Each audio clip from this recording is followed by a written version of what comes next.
জ্বলছে। একটু জ্বলবে, জ্বলছে, কিচ্ছু করার নেই বাবা, একটু জ্বলবে। দিয়ে দিচ্ছি আমি তো। ফু ফু।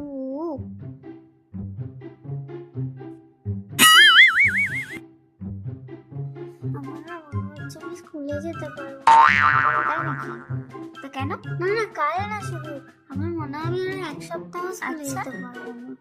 দেখো, নাকে লেগেছে, হাঁটুতে লেগেছে, হাতে লেগেছে, আরেকটা হাঁটুতে লেগেছে। সত্যি অনেক জায়গায় ছড়েছে। সব থেকে ভালো কি বলতো, চল না, ডাক্তারের না। কাছে চল, একটা ইঞ্জেকশন দিয়ে আনি। একটা কেন, একটা কেন, 1 2 3, হ্যাঁ অনেক জায়গায় ছড়েছে, চল যত জায়গায় ছড়েছে ততগুলো না না, ইঞ্জেকশন। আমি আমি একদম ঠিক আছি। এ দেখো, এ দেখো,